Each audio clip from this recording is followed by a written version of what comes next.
can do this all night. So coming back to the search and the research that happened for the show, I read somewhere, I don't know if it's true or not, that they went through trying to understand how they were used to talk in the ancient ages and trying to have this accent of English even. Is that correct? Well, I mean, first we had to decide on like a way to speak English, because it would be strange. We had actors from Australia, from Sweden, from America, from Canada, from Ireland. So if everybody was to speak their own Denmark now, yeah, exactly. Ivar, he's from, yeah, exactly. Yeah, give it up for Ivar.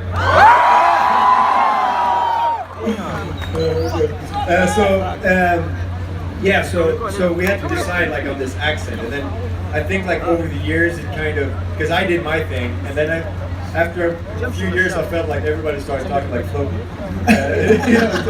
So I think it kind of formed into this own thing, this own accent. But then what we also do is that we have a lot of Old Norse in the show, which is an extinct language. That was the way my ancestors spoke 1200 years ago. Nobody speaks like that today. The closest thing we have today, which is very similar, is Icelandic. Okay.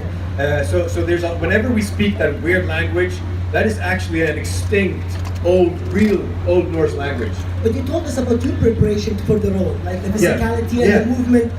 What about the rest of the cast? Was there a search about the movement, about all this stuff coming from the old ages? Not really, and we didn't talk that much about it. That was like my approach to it, but there was a lot of fighting training, because there were so many battles, and especially in the beginning, before we got used to it, we had to come in and do these choreographies with like the shields and the axes and the swords many times before we shot. But in the end, after a few years, we got so used to it, so we pretty much showed up on the day. It's like, okay, so what do we do today? Okay, so I go this and you go this. All right, fine, let's do it. Okay, so what about the makeup, the crazy makeup in the show? Yeah. All the makeup, all the fur that you had to wear all the time. So it's funny with the story about the makeup. Since the Vikings back then, they didn't have any paper and pen. They didn't write. They wrote in rune scripture, hacked into stone. So you can't really write all that much, because it takes a long time to write that. So one of the best sources is actually an Arabic man who traveled up to Scandinavia. I can't remember his name now, but he traveled up there, and in his records about the Vikings, he said that they used coal to darken their eyes. Yeah, so that is actually an Arabic source of knowledge about the Vikings. Okay. And also, I know that there's also a tradition of doing that here. We call it kuhl. Yeah, I actually got that thing today as a gift. Ah, okay. Yeah. We can give you one. So maybe in the future you will see Floki with one of those. So having that source, we started playing with the idea of putting black on the eyes. And so it was me and the makeup artist and the director. So we did like put some black eyeliner like this, and I was like, we should do something with it. So I took my fingers like this and I pulled it down, and that's how Floki got those stripes.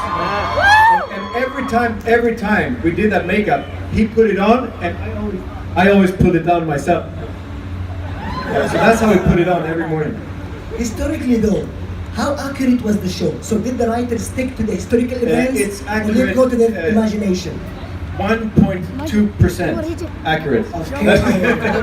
No, it's more than that. I'm just kidding. It's more than that. I would say maybe 50%. Like, so it's on History Channel, and it's very well researched. But also it's a TV show, and it has to be entertaining, and it has to, appeal to the crowd, and so it's not like everything is true. For instance, like Rollo and Ragnar, they weren't brother in real life. In fact, they were separated by 150 years in timeline. So they kind of took like, and Floki also lived later. The Floki who then discovered Iceland, who was also a true person. So they took like this character, and then they made them brothers and best friends, and so they kind of took different sagas and put them together. So it's true in the spirit, but it's not true in the details. Do you think